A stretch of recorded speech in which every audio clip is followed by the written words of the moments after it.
یہ بات تو اللہ کے نبی نے بات کی ہوئی ہے، بخاری مسلم دونوں میں حدیث ہے، تم میں سے کوئی شخص اس وقت تک مومن ہی نہیں ہو سکتا جب تک کہ میں اسے اس کے ماں باپ اولاد سب لوگوں سے بڑھ کر عزیز نہ ہو جاؤں۔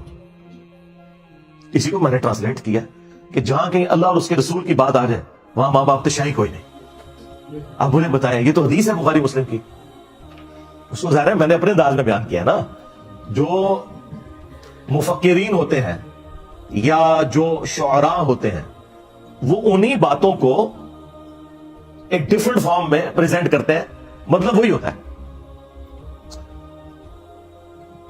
صحیح مسلم میں حدیث ہے کہ بے شک اللہ تعالیٰ اس کتاب کی وجہ سے بعض لوگوں کو عروج دیتا ہے اور بعض کو پستی کا شکار کرتا ہے، اور یہ چونکہ مضارع کا سیغہ ہے مستقبل کو بھی کفایت کرتا ہے کہ اللہ قرآن کی وجہ سے کچھ لوگوں کو عروج دے گا، کچھ کو زوال دے گا۔ لیکن ڈاکٹر اقبال نے اسی حدیث کو ٹرانسلیٹ کیا ہے ماضی کے سیغے میں۔ وہ زمانے میں معزز تھے مسلمان ہو کر اور تم خوار ہوئے تارک قرآن ہو کر۔ یہ جواب شکوہ کا شعر۔ حدیث میں تو یہ نہیں تھا، حدیث میں یہ تھا کہ اس کتاب کی وجہ سے قوموں کو عروج ملے گا اور بعض کو زوال ملے گا، مستقبل کی خبر تھی۔ ڈاکٹر اقبال نے اسے ماضی کی خبر بنایا کیونکہ آج ہم مستقبل میں بیٹھے ہیں، ہمارے لیے تو ماضی ہو چکا ہے، ہمارے ساتھ جو کچھ ہوا، چاہے وہ ہمارے ساتھ تاتاریوں نے کیا یا کولونین پاورز نے کیا، ہم نے خواری تو کاٹ لی ہے۔ تو اسی بات کو ایک ڈیفرنٹ انداز میں انہوں نے پہنچا دیا کہ محمد سے وفاتوں نے تو ہم تیرے ہیں، یہ جہاں چیز ہے کیا لوح و قلم تیرے ہیں۔ اس پہ جواب شکوہ کنکلوڈ ہوا ہے نا۔ دیکھیں مولویوں کی کوئی تقریر ڈاکٹر اقبال کے شعروں کے بغیر مکمل نہیں ہوتی، اور کہتے ہیں علامہ اقبال نے فرمایا۔ علامہ اقبال کو کیڑی ڈگری سی؟ دسواں تمہارے بڑے بڑے مفتی علامہ اقبال کو کوٹ کرتے ہیں اور علامہ کہتے ہیں، علامہ تو وہ نہیں تھے، وہ تو ڈاکٹر تھے، فلسفی میں انہوں نے پی ایچ ڈی کی ہوئی تھی، دین انہوں نے اسی طرح حاصل کیا جس طرح میں نے۔ بہرحال میں نے تو الحمدللہ جس لیول کے اوپر آپ کے سامنے بیان کیا ہے تو ڈاکٹر اقبال نے بھی ویسے بیان نہیں کیا کہ آپ کو آیات یا حدیث کے حوالے بتائے ہوں، لیکن ان والے تک علامہ اقبال کہنا ہے، انہوں نے کہنا چھوڑ دیں کہ محمد سے وفاتوں نے تو ہم تیرے ہیں، یہ جہاں چیز ہے کیا لوح و قلم تیرے ہیں۔ یہ اللہ کی طرف سے انہوں نے جواب دیا کہ اگر تم نے میرے نبی کے ساتھ وفا کی نا اے امت محمدیہ صلی اللہ علیہ وسلم، پھر ہم تیرے ہو جائیں گے، اور یہ دنیا تو کوئی چیز نہیں، لوح و قلم پہ بھی فیصلے پھر تمہاری دعاؤں کے اوپر ہوں گے اگر تم میرے نبی کے وفادار رہے۔ اب یہ قرآن و حدیث میں ان الفاظ کے ساتھ تو کہیں بات موجود نہیں، لیکن پورے قرآن و سنت کی تھیم یہی ہے کہ کی محمد سے وفات ہونے تو ہم تیرے ہیں، یہ جہاں چیز ہے کیا لوح و قلم تیرے ہیں۔ لہذا وہ حدیث کہ تم مومن ہی نہیں ہو سکتے جب تک کہ میں تمہیں تمہارے ماں باپ اولاد سب لوگوں سے بڑھ کر عزیز نہ ہو جاؤں، یہ حدیث پڑھ کے اس کی جب تھیم بیان کرے انسان، ان لوگوں کو سمجھائے کہ جن کی مائیں کہتی ہیں کہ اگر تو نے داڑھی نہ کٹائی تو میں دودھ نہیں بخشوں گی، اور زبردستی وہ بچوں کی داڑیاں مڑوا کے اپنے لیے بھی جہنم کا سبب کرتی ہیں اور اپنی اولاد کو بھی جہنم میں دھکیلتی ہیں، اور اپنی بچیوں کا حجاب اتروا دیتی ہیں کہ اچھے رشتے نہیں ملیں گے، اور بعد میں بھی جو ملتے ہیں رشتے وہ بھی جو گند کھاتے ہیں بعد میں وہ بھی پتہ چل جاتا ہے۔ تو ایسے ماں باپ کو پھر ہم نہ سنائیں کہ ہم نے اللہ اور اس کے رسول کی بات ماننی ہے تو سیدھے شاہی کوئی نہیں۔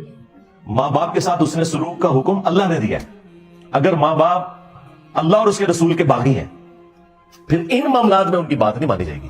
ہاں دنیا میں معروف طریقے سے آپ نے چلنا ہے، ہیومن ڈگنیٹی وائلیٹ نہیں ہوگی، وہ تو سورہ لقمان میں آیا ہے کہ اگر وہ شرک کا کہیں تو تم نے نہیں بات ماننی، لیکن دنیا میں معروف طریقے سے چلنا ہے۔ اور صحیح بخاری میں حدیث ہے حضرت ابو بکر کی ایک بیوی کافرہ تھی، اسماء بنت ابی بکر کی والدہ حضرت عائشہ کی جو بڑی بہن تھی، انہوں نے کہا کہ میری ماں میرے پاس آتی ہے اور وہ مشرکہ ہے تو کیا میں اس کے ساتھ اس نے سلوک کروں؟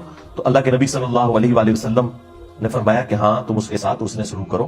ان دنیا میں آپ نے معروف طریقے سے معاملات کو لے کے چلنا ہے، سیدھی سی بات ہے۔ اس طرح آؤٹ آف کانٹیکسٹ تو آپ جس کی بھی چیز کو کاٹتے رہے اس کا تو کوئی اینڈ ہی نہیں ہونا، آپ جو مرضی کرتے جائیں۔ لیکن آپ نے فرق دیکھا ہمارے اسٹوڈنٹس یہ حرکت کسی کے ساتھ نہیں کرتے، اور ہمارے مخالفین کرتے ہی ہیں، اور اپنا لقمہ اس کے منہ میں داخل کرتے ہیں اور پھر کہتے ہیں جی جوڈیشری سے کیسز کیوں فارغ ہو جاتے ہیں۔ یار جوڈیشری میں جو لوگ بیٹھے ہوئے ہیں وہ ملوٹے تو نہیں ہیں،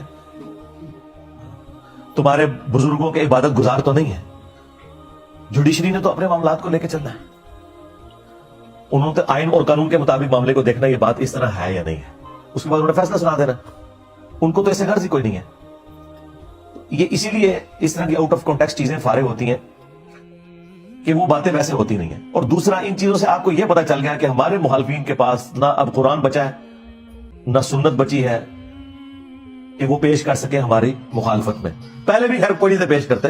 آپ میں سے مجھے بتائیں کتنے لوگ ہیں, چلے ریل ٹائم ہم ڈیٹا لے لیتے ہیں, آپ میں سے کتنے لوگ ہیں کہ جنہیں میرا تعارف نیگیٹو ہوا تھا سٹارٹ میں؟ ذرا ہاتھ کھڑا کریں. شکریہ میرے تمام وہ علماء کرائم, کام چپ کے رکھو. یہ پبلسٹی انہوں نے کروائی ہے نا. تو جتنا بولتے ہیں اتنی اپنی بدنامی اپنے ذمہ لیتے ہیں. اللہ تعالیٰ نے انسان کو عقل دی ہوئی ہے. اب چھوڑ دیں, میرے بارے میں تو چھوڑ دیں, اللہ کے نبی علیہ السلام کے بارے میں بھی نیگیٹو تعارف کروایا گیا. یہ جو اسلام اتنا تیزی سے پھیلا کیوں پھیلا؟ پچھلے 100 سال میں 60,000 کتابیں رسول اللہ کے خلاف لکھی گئی ہیں صلی اللہ علیہ وآلہ وسلم. اور ان 100 سالوں میں جتنے لوگ مسلمان ہوئے ہیں پچھلی 13 صدیوں میں نہیں ہوئے تھے. 60,000 کتابیں, 2 سے زیادہ کتابیں روز کی بنتی ہیں. 60,000 کتابوں کے جواب دینے کے لیے بھی ہمیں عمر نور چاہیے. ہم جواب دیتے ہیں ڈاکٹرن کا, ہر بات کا جواب نہیں دیا جاتا, ڈاکٹرن کا جواب ہوتا. تو کیا نبی علیہ السلام کو انہوں نے ملائن کر لیا؟ کیونکہ اب میڈیا کا دور ہے, لوگوں نے اسٹڈی کیا. 9/11 کے واقعے کے بعد ٹوئنس ٹاور کا جو اٹیک ہوا تھا 2001 میں, ہزاروں نہیں لاکھوں لوگ مسلمان ہو چکے ہیں. اسلام کا تعارف کتنا نیگیٹو انداز میں کروایا گیا, لیکن لوگوں نے اسلام قبول کیا. یار جن لوگوں کی ڈیوٹیاں لگی کہ تم نے نبی الاسلام کو ملائن کرنے کے لیے کتاب لکھنی ہے, اسلام کے خلاف کتاب لکھنی ہے, انہوں نے اسلام قبول کر لیا. یہ طاقت ہے نا. تو اسلام کی طاقت, سچائی کی طاقت اتنی بڑی ہے کہ اس کے آگے کوئی بند نہیں باندھ سکتا. تو ان لوگوں کا شکریہ جو اس طرح کی مخالفت کرتے ہیں.